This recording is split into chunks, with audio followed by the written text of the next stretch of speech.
दिव्यक्षेत्र धवळेश्वर महानदीर मध्यभागरे त्रिकोणभूमि कूदरे अवस्थित धवळेश्वर महादेवଙ୍କ अवस्थान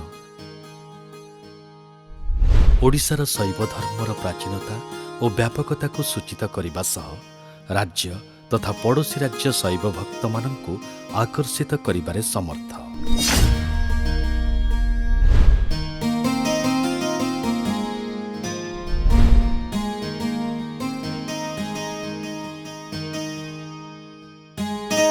द्वादश शताब्दी रे एही मंदिर को सूर्यवंशी गजपति प्रताप रुद्रदेव एहार पुनर्निर्माण करथिले।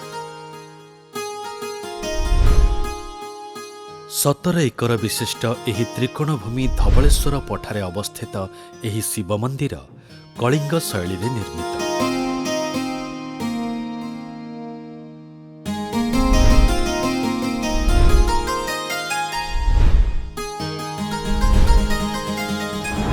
पचस्तरी फुट उच्चता विशिष्ट एही मंदिरर गर्भगृह अनंत नाग परिवेष्टित धवळेश्वरଙ୍କ स्वयंभू लिंग पार्श्व देवादेवी मानक कमनीय तथा आकर्षणीय प्रतिमा विभोर करिदिए भक्तर मन को।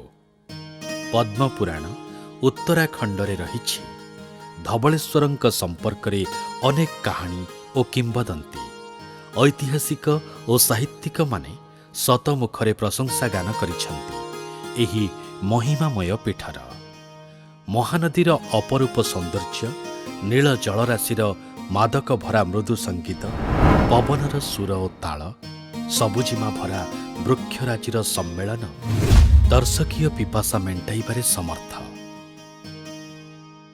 लक्ष लक्ष श्रद्धालुଙ୍କ आगमनरे एही पीठ होई उठे चलचंचल वर्ष तमाम।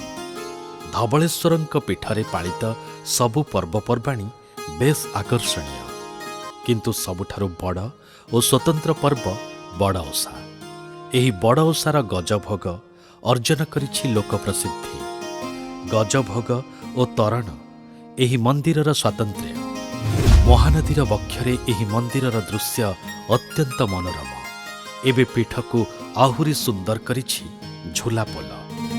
यह भारतर दीर्घतम पादचला झुलापोल कहिले अत्युक्ति हेब नाही। चतुर्पार्श्व जलराशि मझिरे एही त्रिकोणभूमि। एठी अन्न व्यंजन रहिछि, पांथशाला अछि। चित्त विनोदनर असुमरी उच्छ दर्शकंकु आकृष्ट करुछि।